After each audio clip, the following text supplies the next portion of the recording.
that this on. Awesome, perfect. So welcome to, I guess, the first VC Corner Roundtable.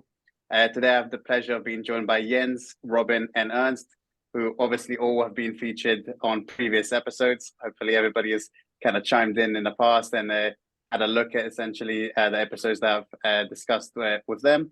And today we'll be discussing a variety of different topics. There'll be a few elements that the guys obviously give their insights into and share essentially their experiences from the past.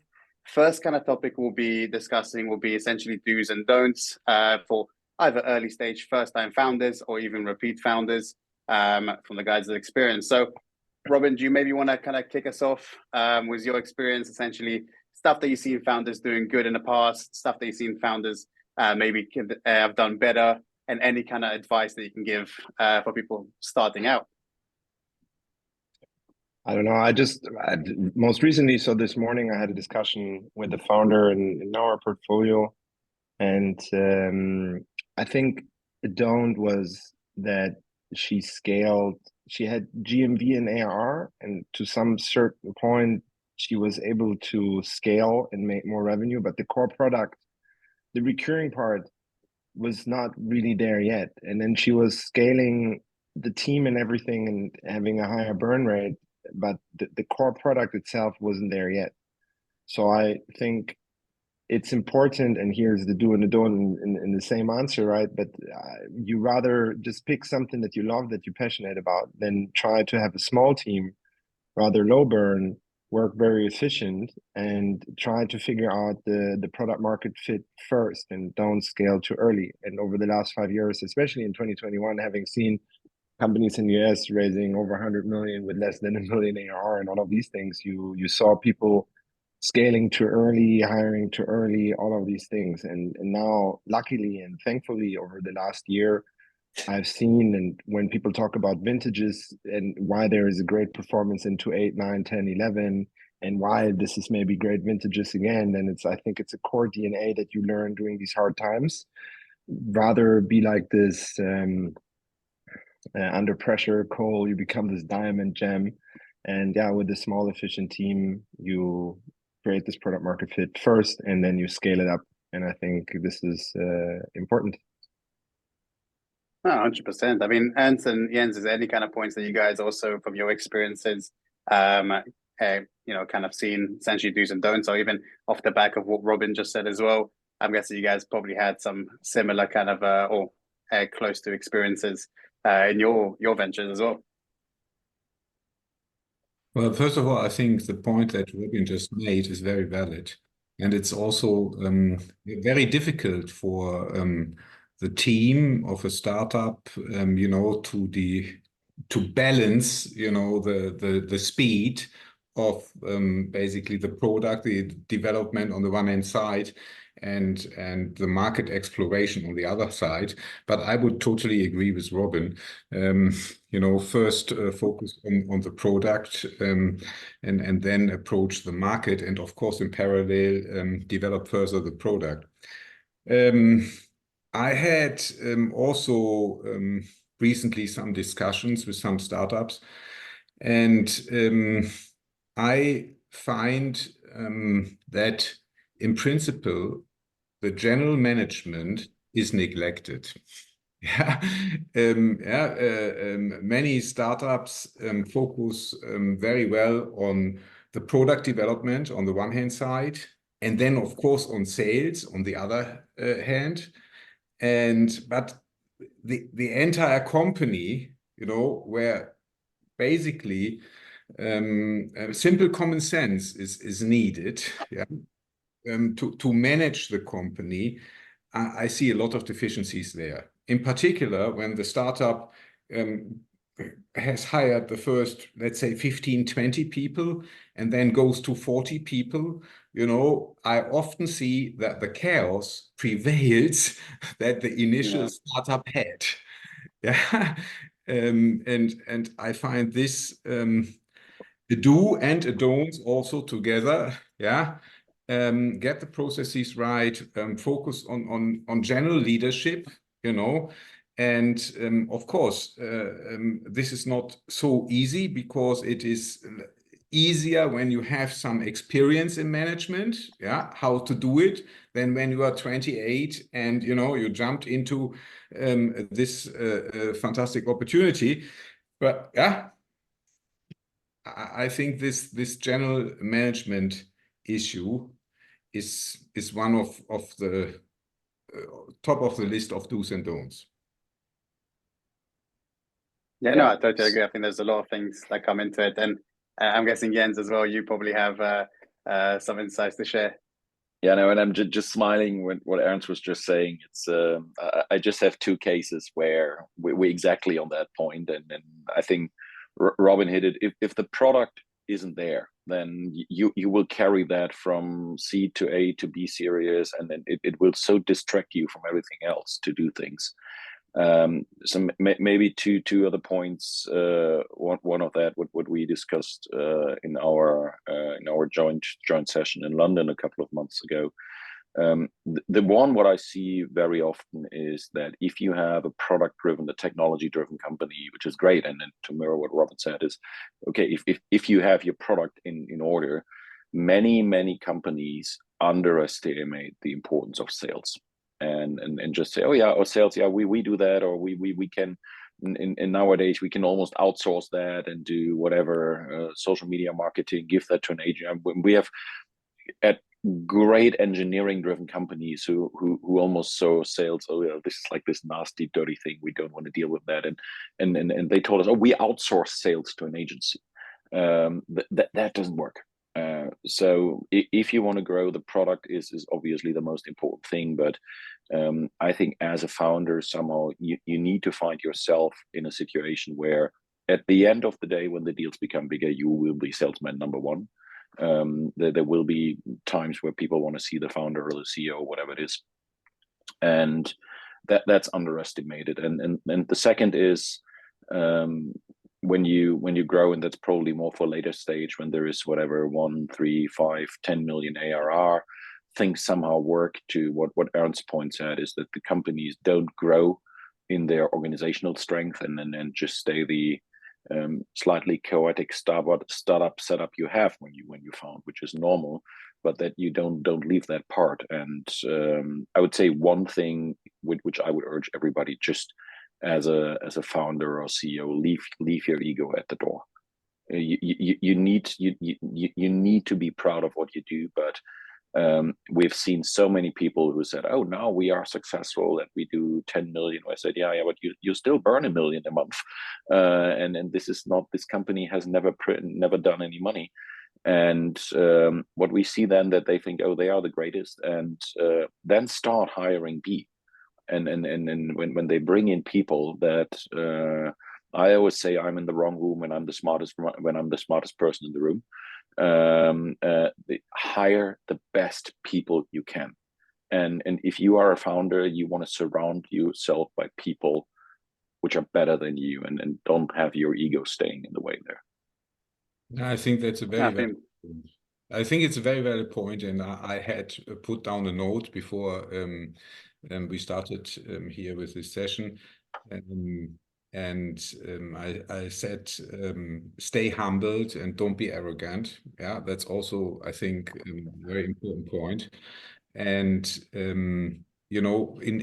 I have seen some startups, or many even, where hard decisions have not been taken in the management team.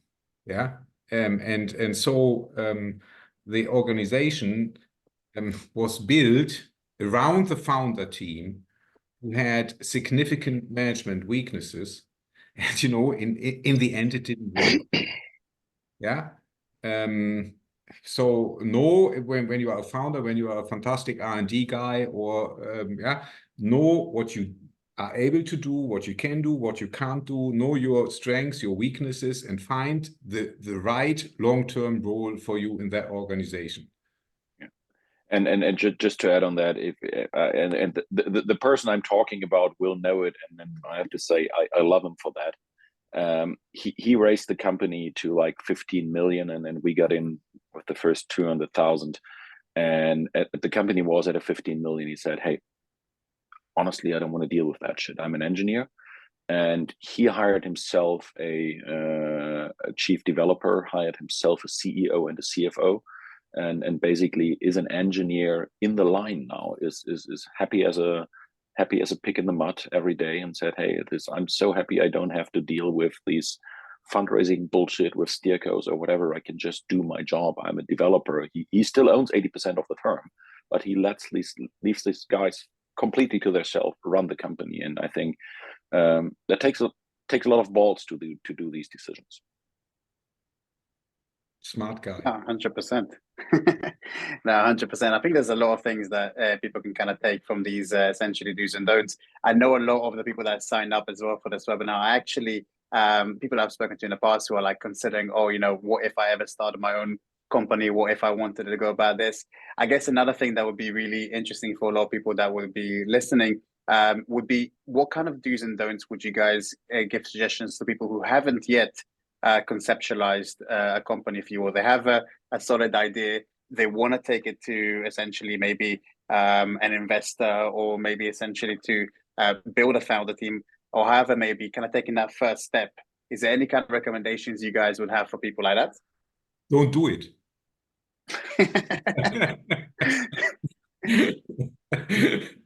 Andrew, I guess that's the first thing to do. Yeah. When it comes to obviously like pitching to investors as well, though, like that kind of element, obviously there's a lot of probably mistakes that people do first time around. Obviously you never learn unless you make a mistake. But in terms of your guys' experience, is there anything that you guys have seen that has been done really well, caught your attention, done really poorly, that you guys were like, they should have been done differently? Anything that you guys can kind of think of like that to maybe give advice to people who are wanting to do that, or maybe a bit daunted or don't know which route to really take? Maybe first, I just wanted to on the last thing, I also fully agree on Ernst and Jens I just wrote down, like, life is about breaking the ego. I 100% agree with this in work, but also in life. And two is the claim of smart recruiters in my former companies: you are who you hire. When you said hire the best, but it identifies you as a leader, in my opinion, also who you hire. And I also agree on the complementary team. Also, with all this remote today and talking about scaling, I wrote down here that you can solve a lot of problems with just like really good values and OKRs that you create a foundation on. On what you have just asked on before you start, first of all, becoming a founder is so tough. Been there myself. 3 years was extremely hard, and then later when it became successful and we were hundreds of people, it was still super hard, in a different way, right? First, it was close to liquidity problems and having so much responsibility for a smaller team. And later it was just, going to the next level, and there's no way out. It's always you. But back to on things you should consider. So I think one, but this is nothing else than Sam Altman or Steve Jobs or wherever, you need to have the grit, and you need to want to pursue it, and persistency and resilience is key to not give up. And you need to choose something you truly love and want to pursue, and sometimes it will take years, and you need to want to build this anyway. And pre-seed and seed investing, I invested in growth, but especially there, it's literally about the motivation of this person and this team to create it. And when you raise money in pre-seed, today things are easier. You have Figma, you have Sketch, there's so many things you can do before you even talk to your angels.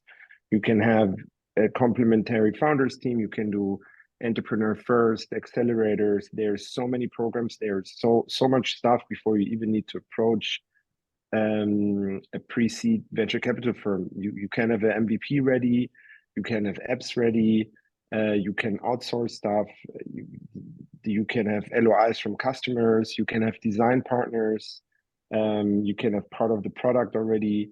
There is a lot of things you could have in place before you even talk to anyone. So also I would say, because I started doing this in 2011 and investing in firms early, and then 2013 starting my own. But back then there was the quality of what you saw and what's been there was not as high. So today there's much more expected from you before you even start outreaching to for any kind of finance. So this is something I believe mind. So one is the purpose driven from the founder, but two is literally there needs to be more than 10 years ago to do the second step. Yeah, no, I think there's definitely a lot of things that are changing, especially in these times. There's a lot more barriers to entry. But I guess what you mentioned there, Robin, I think the grit is and the persistence is really where people step over essentially and show, what they can really achieve. I mean, in terms of yourself, Ernst or Jens, is there any kind of elements as well, like in early stage that you guys can think of, or is it pretty much similar to what Robin that just mentioned in your guys' eyes? I would add, I think Robin touched upon this topic. I would say, first of all, I need to check on myself if I'm really an entrepreneur. This is something different. Yeah. When I speak about myself, I was good in performing into these high-performing organizations, investment banking, private equity, McKinsey. Well, yeah, this was easy. You had the frame, and it was actually easy to perform. Yeah, and but would I be a real entrepreneur? I have a big question mark. Yeah, so I think I really think. First of all, you have to be honest. What kind of character do you have? Do you have this persistency that Robin also mentioned? You cannot give up after half a year or and it normally takes always longer than you had expected. Yeah, and so I really my first question would go about myself. Am I really the entrepreneur type? I appreciate that. Thank you. Maybe to add on that, and then I think it was your former boss, Ernst Herbert Hensler from McKinsey once said, if you go to McKinsey for the money, you are in the wrong place. And I would just adopt that to become a founder. If you just go there to say, hey, my motivation is to make as much money as fast as possible, you're probably in the wrong place. It's great if it works, and if it's great, it pays back. And at the end of the day, we all work for money, but I think you don't get enough motivation out of that. And when you go through tough times, when you go through shitty times, and I think you have to be passionate to build something, and that sounds easy sometimes, and of course money is important, but the motivation of just making money is not gonna drive you far enough. The other thing is probably, and that got, I think, over the last 6-12 months, when we look at what we get in, it got better.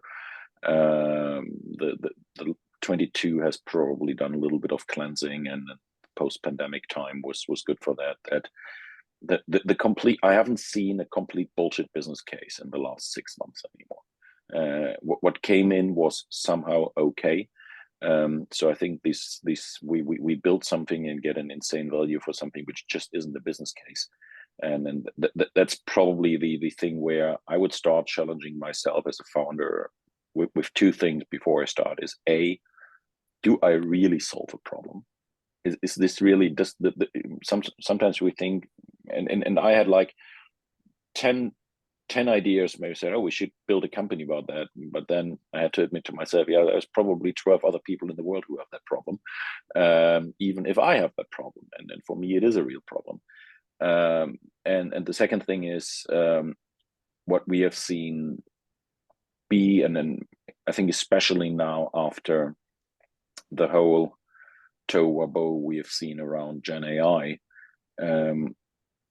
is the technology, if you're a technology company, is your service or your technology really that differentiating? So we have seen good companies with good ideas solved a solid problem and just got beaten up in Series A by, oh, there was this nasty update in GCP or AWS or Azure or whatever, or Salesforce acquired a company or whatever. So how resilient are you against these big players? And be honest to yourself. Is this something which a big company could just solve with adding some features to something?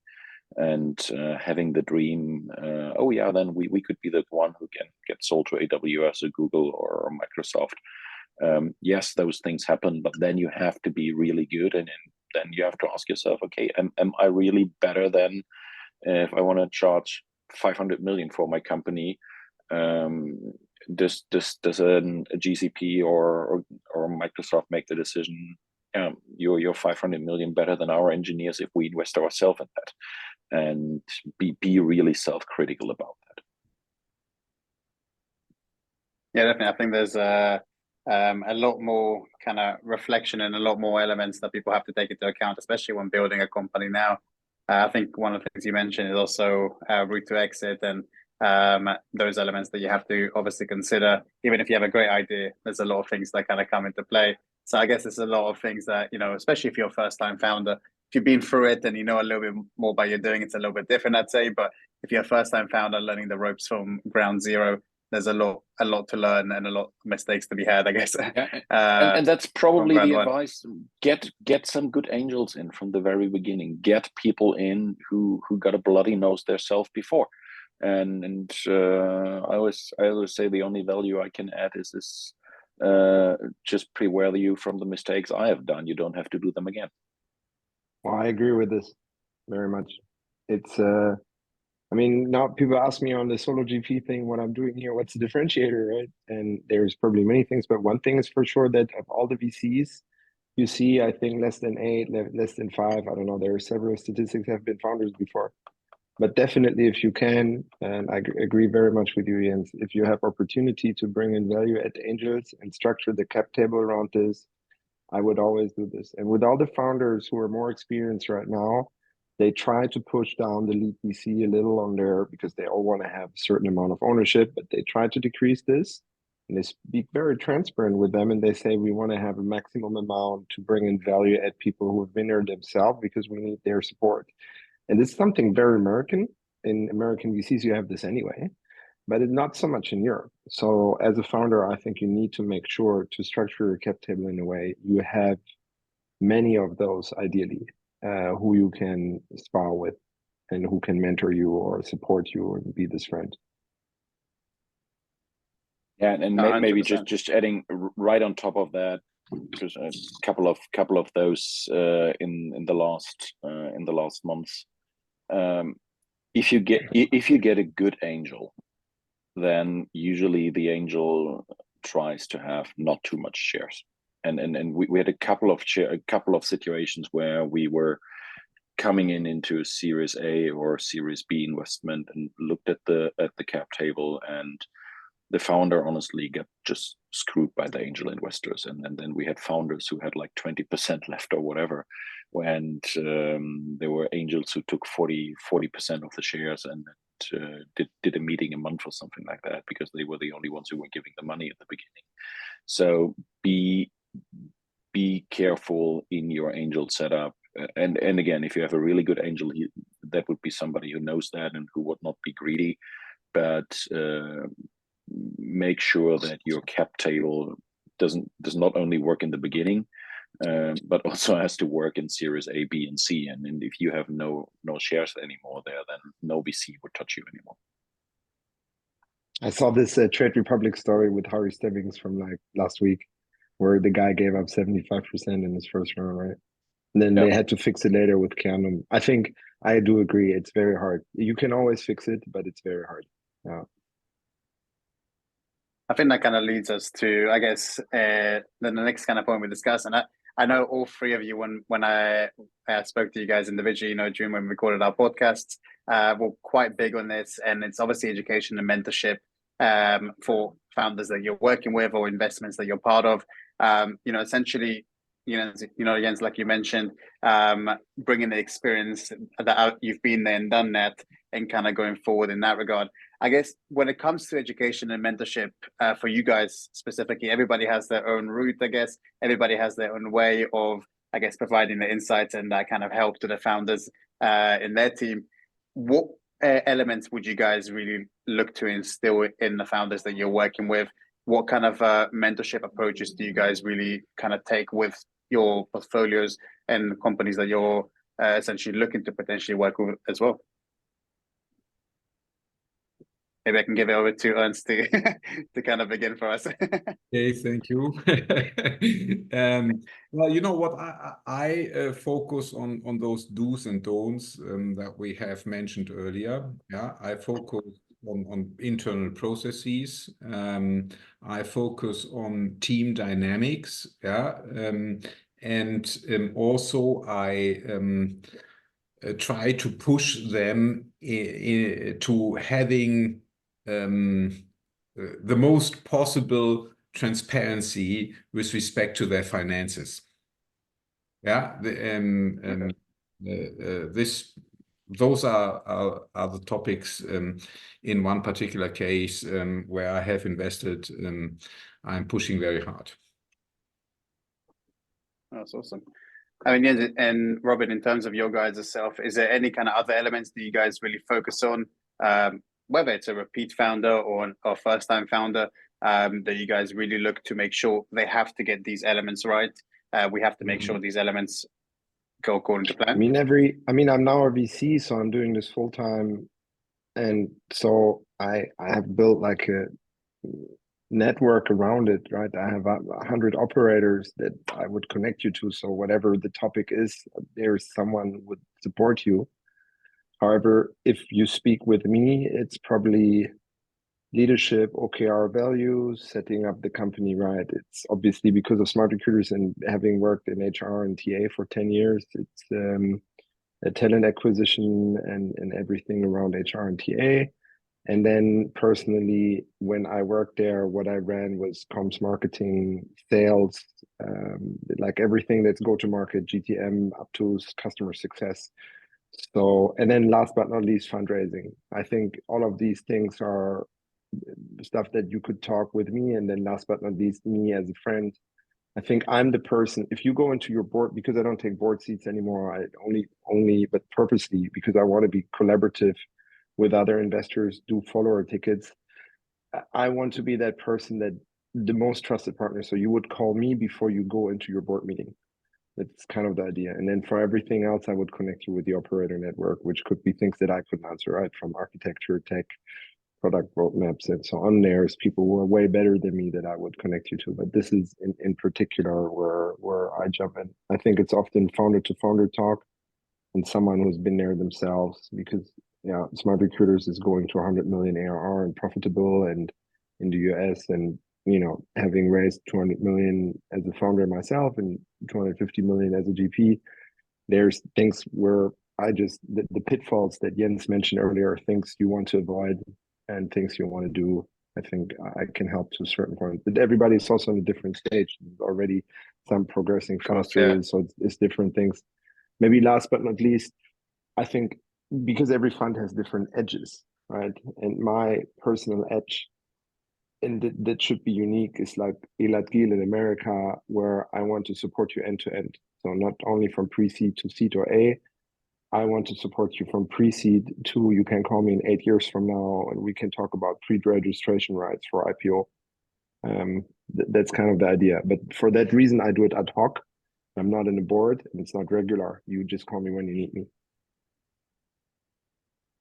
Yeah, I think to sum it up, the most successful relationships I think we hold with founders, apart from Cooperin as a pretty big operational structure internally, given its setup, so you can help with things making the daily life really easy. So from templates over reporting, or if you're in your first Series A, get the first VCs in, or get a US VC and see, just help them how things are set up and how VCs want to see reporting. But that's operational things.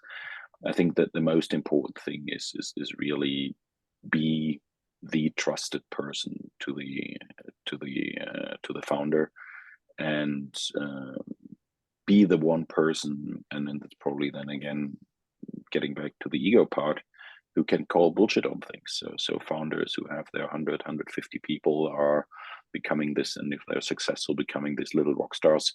They don't get a lot of challenging internally anymore. And if they say, "Hey, I have this idea," then you have your 25 cheerleaders around you who tell you it's a great idea. And being that observating position, we can say, yeah, it's great that everybody tells you it's a good idea, but this 5 things you haven't thought about, or this is why this is bullshit. And I think if you are able to build that relationship, then that's worth the most for the founder. Yeah, and I think that's I guess a key thing for people, I guess, listening, if they're founders or aspiring founders, to kind of take away is when selecting essentially who they want to work with in that regard, or who they want as a partner, is they got to make sure it's somebody they can trust, somebody that they know they want to go to if in case, you know, stuff goes wrong, and somebody that, like you mentioned, Jens, you know, can call out the bullshit. You know, if something is not being done right, can essentially kind of come forward and, you know, kind of correct that element. I guess we discussed quite a lot around that kind of founder topic, you know, do's and don'ts, mentorship, education, that kind of side of things. I guess on the flip side, when looking at essentially the economic landscape, if you will, the post-pandemic recovery, as I guess a lot of people kind of seem to term it. I mean, we've seen quite a big shift, right? If you look before the pandemic of how the investment landscape was to after the pandemic, and obviously now in the last essentially 24 months, what's been really kind of going on. I mean, in your guys' eyes, how do you see essentially the investment landscape kind of changing? Do you see startups being able to acquire funds more easily? Is it going to get harder? I'd love your guys' insight on any kind of point there. Maybe I can kind of give it to this time to you, Jens, to kick us off. And I'm not sure. Yeah. I think 2022, early 23 definitely changed things. I think to the better. Again, these massive, or I don't see them, these massive bullshit cases are out of the system. So there was a good corrective in the market that people looked more detailed on things, and like Robin said, don't value companies with 100 million who made $1 million revenue. Though what I see at the moment, there is a massive interest in, especially if we talk about Germany is a good example at the moment. Sweden, Copenhagen, Denmark is a good example. Warsaw is a lovely example. So there's a ton going on in Poland, I would say, in these B places where big investors from the US, from the UK go there because they see they just get more for their money, and the valuations are just better than in Silicon Valley or in London. And I think there is as smart people and ideas there, and I think the investment community got a little bit more open to that as well. To say, okay, if you grow beyond the Series A and a Series B, if you want to internationalize a company, you want to have a large scale VC, and you don't want to have a local only. And well, Ernst was on the PE side, so we've done a couple of deals with EQT Venture. Great partner to grow with, great Scandinavian mindset, different approach to many German ones. So I think at the moment the climate is actually quite good if your case is good, and if you have a solid idea.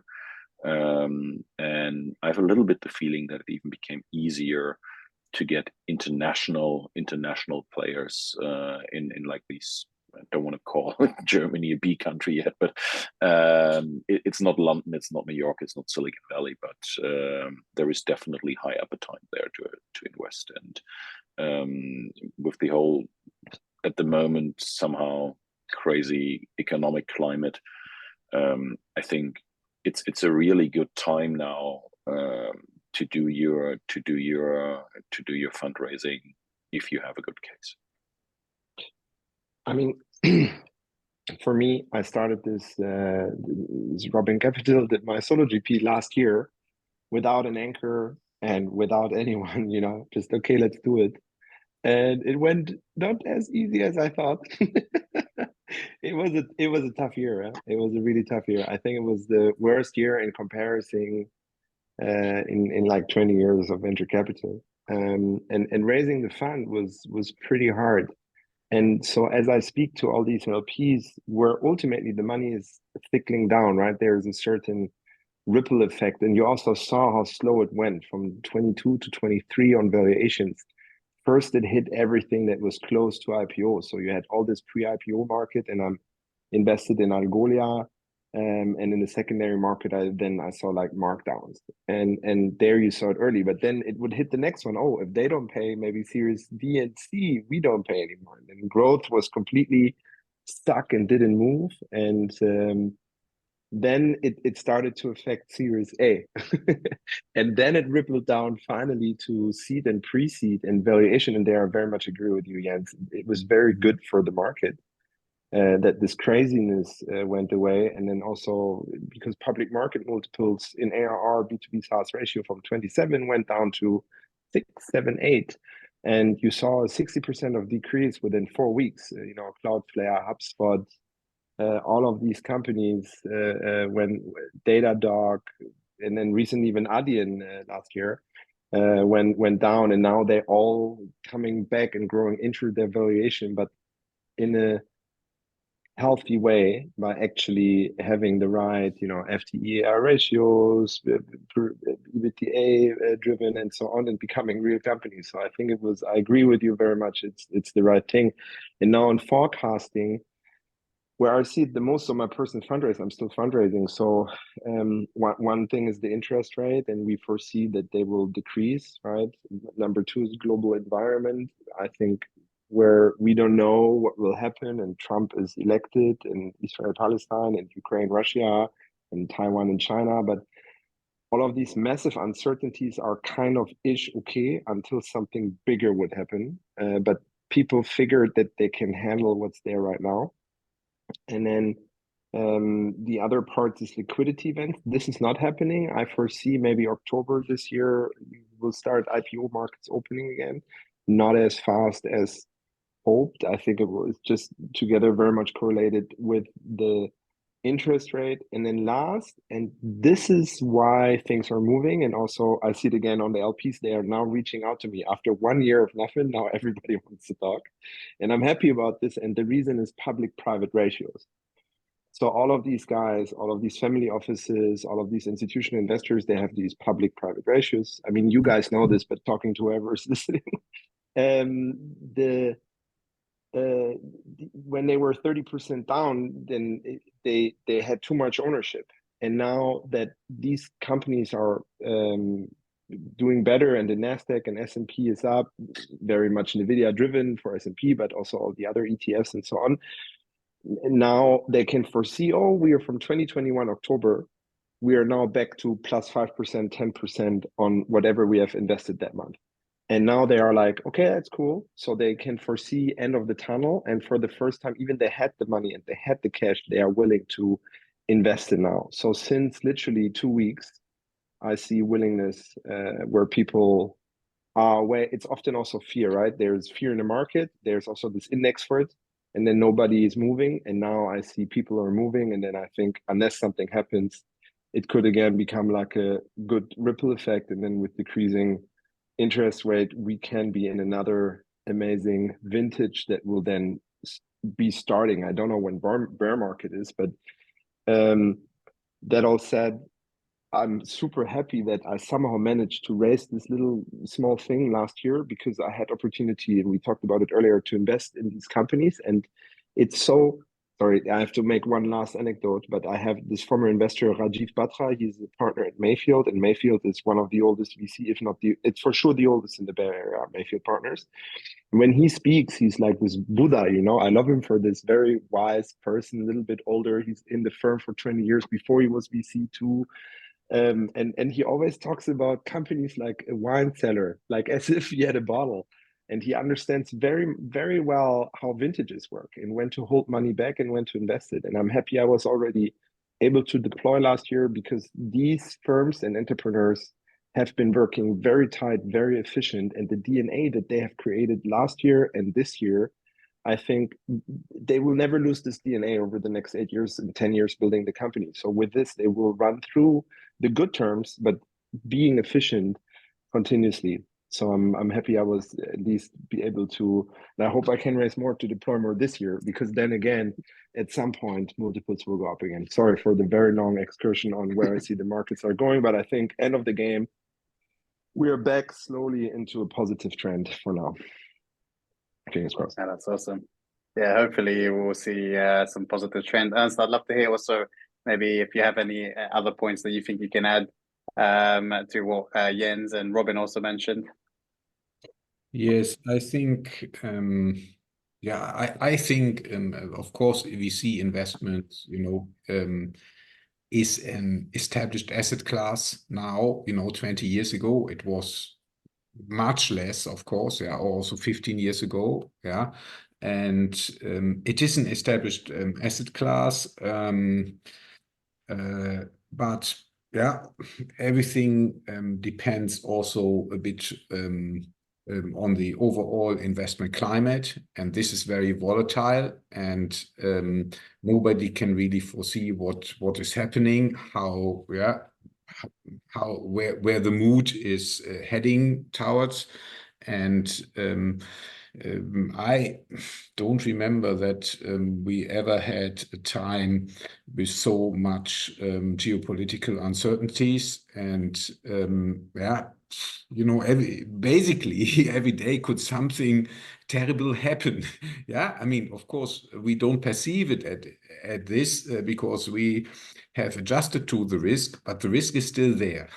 And the growth right now in Europe is extremely slow.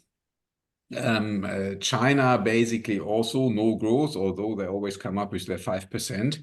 But when I talk to people living in China, they say we are in a recession, the restaurants are empty, you don't need to reserve anymore, etc., etc. So basically, somehow the world is really living on the US economy. With I think this year they have a deficit. Budget deficit of around 10% of GDP. That is all incredible. And but I mean, I think great companies will always survive and will always get funding, and it's not bad if we have a shakeout, not principally bad, but the overall environment has become extremely uncertain, I think. Yeah, and then I think your initial question was, Ori, about how's the fundraising side for the founders. But I think what Robin said, it was definitely tough on the fund side for the VCs, and I think that is a little bit of a difference between when I said in the business cases for the startups. I would say most of the bullshit is now out because those things don't get funded anymore. I think if you turn it to the VC side and see who is in the market there, who has raised money over the last 3, 4, 5 years, and good for you, Robin, that you were on this back end when if you get the money when the market is that tough, that means you have a differentiating value proposition, and that's great. But there is a lot of VCs there who raised the money at the top of the market when there was no interest, when it was easy to get money, and who are super afraid of course correct the valuations of their portfolio. And I think we're going to see a huge awakening over the next 2 years when VCs have to go back to their LPs and say, hey, we in theory we have this 2.5 time grow, but now we had to look at the valuation really, or we have exited the first ones, and the valuation. I've seen a lot of VCs who have valuations in their books from 21, 20, 22, and didn't correct that. And I think this is just what you could urge every investor. I think it's still a great asset class to invest in, and especially if you are in these B countries, call it again that way, there is good opportunities there. But I think we're going to see a lot of cleanup in the VC area, and to be very honest, that is needed. Yeah, I do agree. It's interesting on these. I talked with some professional LPs who spent their own money And they were very sensitive about what you were just describing. So they were reviewing their plus 30 VC investments, where all over they normally come around as 4x, etc. These fund-on-fund strategies actually work very well because you can outperform your own VCs. Funnily, I also had to learn this, which is interesting. However, they told me with many of them, as you just mentioned, they haven't done haircuts. And they were shocked that these VCs, not like Ps. P is very different. Ps started very early to find the right measurements, to do the right haircuts according to the markets, but the VCs didn't. And when they didn't see the haircuts, they said there will be no ref up, and they need to reallocate. And then at the same time, I had to learn that sometimes big money, family offices and who spend, I don't know, between 10 to 200 million a year, don't do this that much. Because actually, I 100% agree with you. Now would be the time to say, okay, who did the wrong deals in 2021? Who was greedy? Where's no performance? And what was obvious? And who was not disciplined on pricing and sourcing and picking? And who, by the way, should have had DPI, right? Because 2021 was a great year to sell. Why didn't you sell and do secondary or so? Why didn't you return money? And this is all conversations they should have with their GPs, but they often don't, because the people who are managing the money for the family office, and I'm realizing this, they have these GP relationships of people that they personally like, and then they just ref up again the third or the fourth fund, where I'm wondering why they do not reallocate. And I really don't have the answer for this, if it's just laziness or whatsoever. And then you come in there as a new emerging or whatsoever, and then they tell you, yeah, we only do one new a year. Very unlikely. We have our existing. I look at the existing portfolio and I know there's so much shit in there. Sorry for my wording. And I wonder, sometimes I'm fascinated how money is flowing there, right? So this is one interesting thing. And then money for the startups. Everybody talked about the dry powder, but no one was pushing for dry powder. So 2021, all these GPs were like, yeah, we need to deploy faster, because they were certain they raise a new fund. So they were deploying at any pricing just to spend the money. So once they have 65 different deployed, they can raise the new fund. This is the usual ratio in an LPA, right? In a limited partner agreement. And so they were burning so fast. But then 2022, 2023, it went down. And then they love their management fee. They're so addicted to it. So they were slowing down their investments so they can gain their 2%, and they pay themselves 300, 400, 500K salary a year, and they love it. And now's the time. Last year was the time to invest money, and they had the money. They had 100 million still there that they haven't called, but now they go back to their LPs and they're saying, yeah, we don't see the right deals. No, you're lying. You want to extend the investment period to 2025, so you have an easier time in 2025 to raise the next fund, and until then you want to receive the 2% instead of the 1.2% after there's a decreasement post investment period, so you just want to optimize for your own personal good life instead of spending the money when the market is down, where you should. And I'm, again, fascinated by this behavior. And for that reason, all of these companies who would have needed a good investor, bridging, supporting, succeeding, jumping in and be the one who's supporting you in the VC portfolio, they let them die last year. And many founders were disappointed. So if it's a really good time to evaluate who did good and who did not good. But I'm sad, and you can now it's transparent, visible to everyone, and this is the reason why founders didn't have money that was potentially there. And let's see how it will proceed. So Jens, I'm curious what you just said on in 2 years from now people will potentially reallocate. I hope so, but I'm not sure. Yeah, no, we're pretty happy with it was sometimes it was tough with Coparian having the German government as the LP, which brought a lot of restrictions. On the other side, it did get us into some areas where we had to be super conservative, which is now extremely helpful.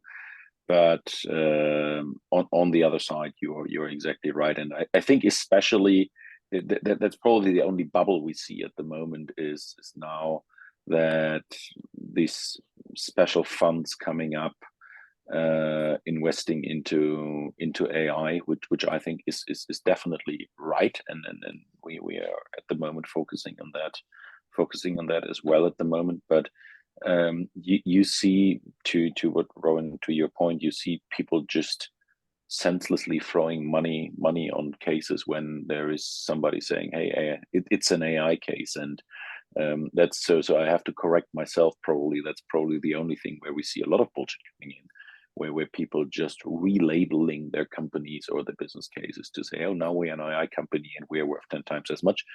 In same thing, if you do good due diligence, if you have a good team, and I really believe, and we with Microsoft had this press conference together with one of our portfolio companies, and they were there in Berlin with this 3 billion investment, where the German government now really seems to move on some things as well. That is a great development, but we're not going to develop the next open AI or the next big AI infrastructure in Germany, although we have Aleph Alpha is doing nice things. I don't think on the long term we have deep enough pockets here to build something like that, but we probably have the best community in the world when it comes to adopting AI on the manufacturing shop floor, and see what's the next level of automotive production where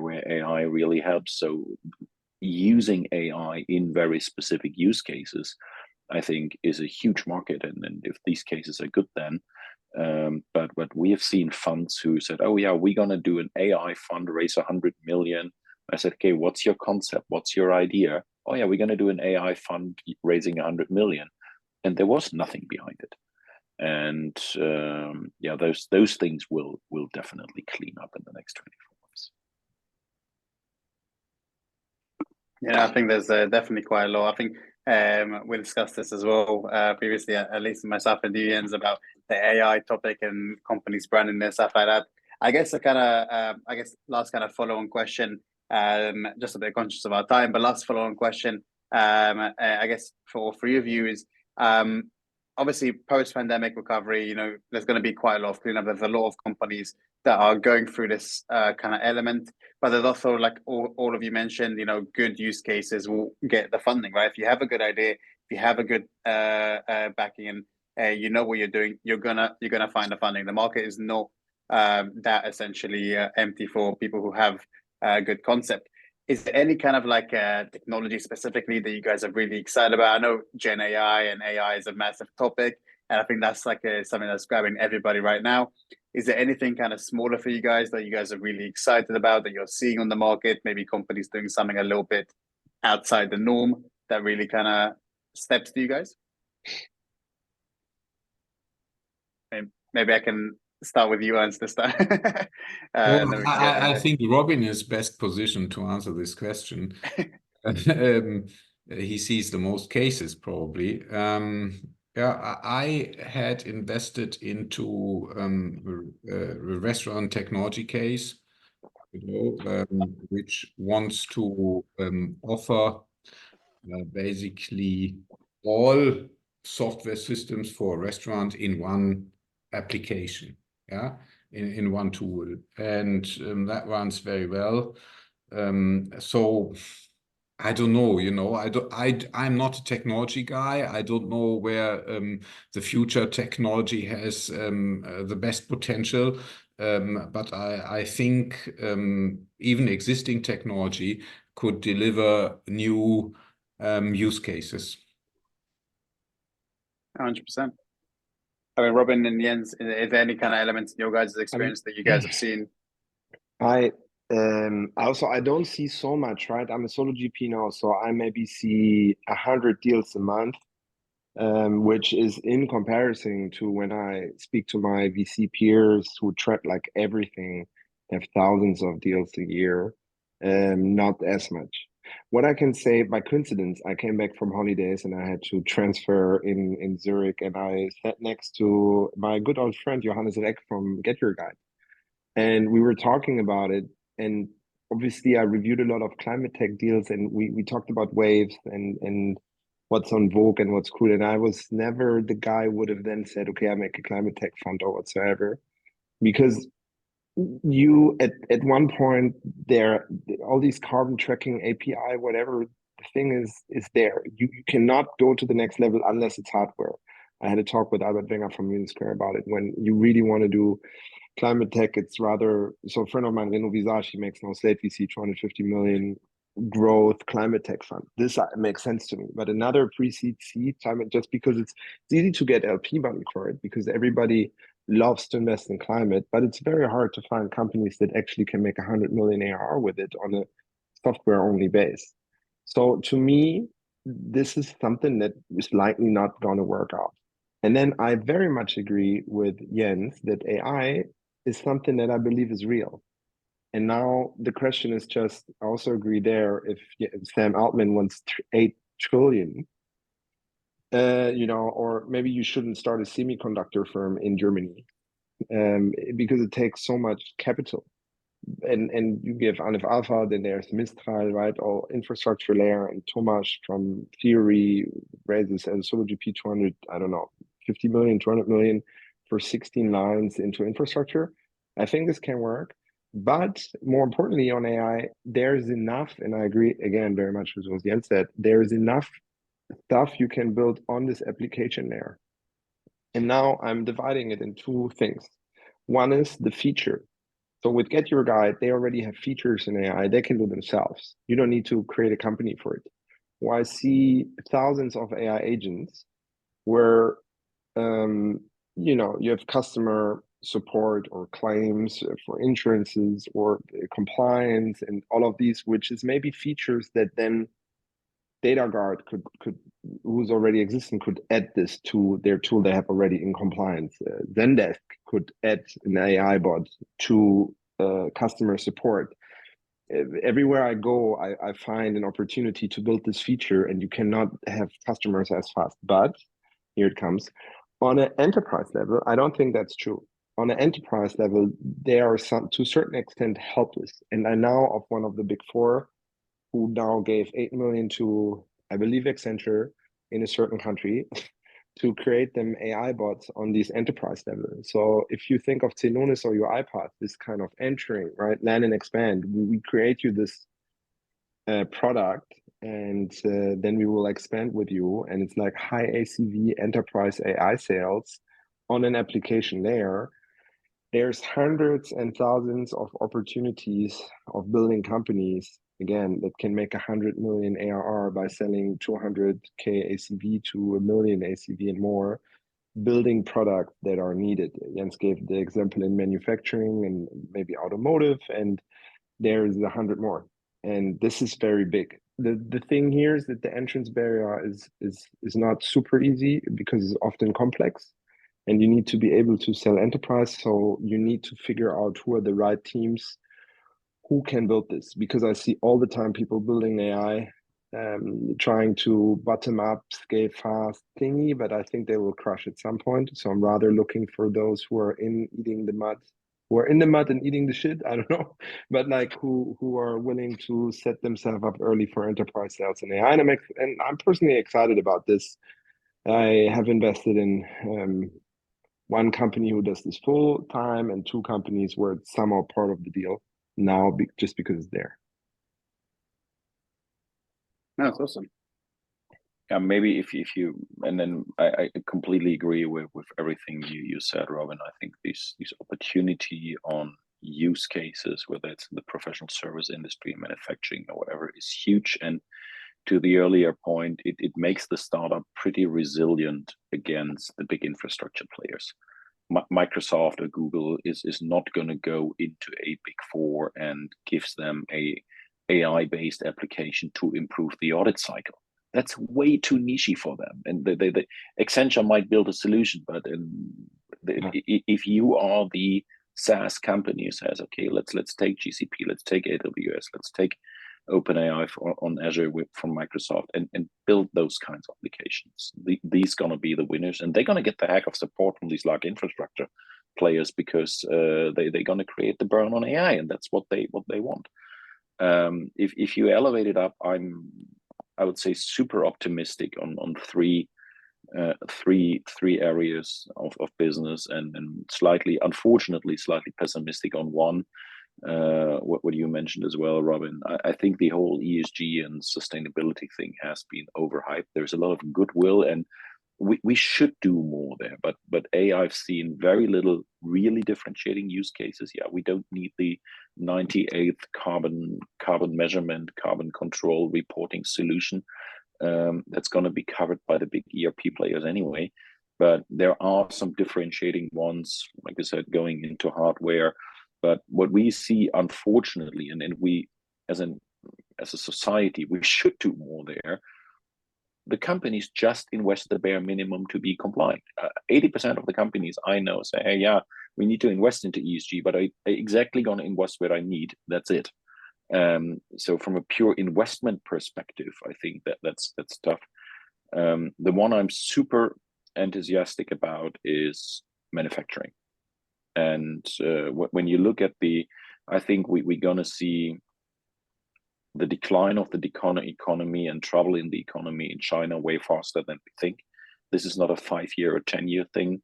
Their demographic issue is so huge. Their real estate debt is a monster issue, and I think we're just going to see companies falling out there and not being able to deliver anymore. That there is going to be a second chance to really build the next level of manufacturing, especially in Europe. There's a lot of competencies. You can build things differently now with technology than in the past. And we've seen a great example in the furniture industry who just got a big fabric built in Eastern Europe. And they are now producing cheaper in Poland. And if you have been in that industry, they have gone to China, to Indonesia, to India 10, 20, 30 years ago. It's cheaper now to produce in the EU because in that factory, there are exactly 3 people working. It's just high degree of automation. And the problem is China cannot innovate themselves out of the trouble because they have too many people. The whole economy in China production is on labor intensity. And if they now start automating, they have a huge issue. So I think that is and again, if you are the AI company who helps to build a fully automated production for furniture manufacturing process and run these machines, run these processes, do modeling of factories, there is huge potential. And there is huge IP in Europe and also in the US. So I think this upcoming crisis in China is a big chance for us. The second thing is public sector. There's the public sector needs to finally get automated, and there is things which have happened which are great. Fortunately, Europe is a bit in their own way again now. The AI Act, something I think is a lot of excuse again for people to do nothing. But I have seen great public sector and public sector near use cases, again, especially around AI over the last month. And that is the automation of public sector is going to be a huge game. And the other one, which is probably more a thing which I want to see working, is the whole healthcare and care area. So there's great technology cases in healthcare, which is interesting. Where when you look at the Japanese economy, the Japanese startup economy is deploying hundreds of good ideas how you can use AI in healthcare. And I think with the overarching society we have and the shortage of people we have working there, trying to really get better technology in there is a case. And we've seen in dementia treatments where you have bots who talk to you based on your social media profile. And I had a conversation with that bot, and honestly, I had a good conversation with that thing now, and I think it's still going quite well. But it is key for dementia treatment to keep people engaged. And if people can talk with something about their favorite topic, that is going to help them, and that is going to take pressure from the families or from the people who don't want to talk about the same thing 29 times a day. So I think there is huge opportunity there. And yeah, the whole ESG and environmental thing, there's a huge problem, but I see at the moment, apart from people who are passionate about it, there's a very little willingness to really seriously invest into it. I mean, I think there's quite a lot of elements I think that's going to be changing, especially now with what's being implemented, like you mentioned, Jens. Quite a few different sectors that are seeing essentially not a revamp, but like a lot more elements coming into them. Especially, I think from what I've seen, at least, manufacturing is definitely a massive one that is getting essentially changed quite a lot. I mean, is there any other kind of elements that anybody else wants to add on top of this? I think we covered quite a lot of topics. I think there's been quite really actually amazing insights provided by all three of you guys. But is there any kind of elements that anybody wants to add on top, or is it all pretty much being covered, do you guys think, from the 3 points you guys mentioned? I think that's covered in that regard. So look, guys, I really appreciate, obviously, all three of you joining. You know, this, like I mentioned, this will be posted. So anybody listening to this, you know, you can always find Jens, Robin's, and Ernst LinkedIn's below. If you have any, obviously, questions, we're going to send out like a little questionnaire afterwards. This was meant to be a live Q&A, but technical issues, as we found out, kind of arose. But obviously, that will be kind of sent out. If anyone has any questions, feel free to ask, maybe towards a specific guest or towards the panel itself. And then hopefully that can also shed some more insights into anything anyone wants to find out. So I thank everybody for joining us, and we'll take it from there. Thank you. Thank you, guys. Bye-bye.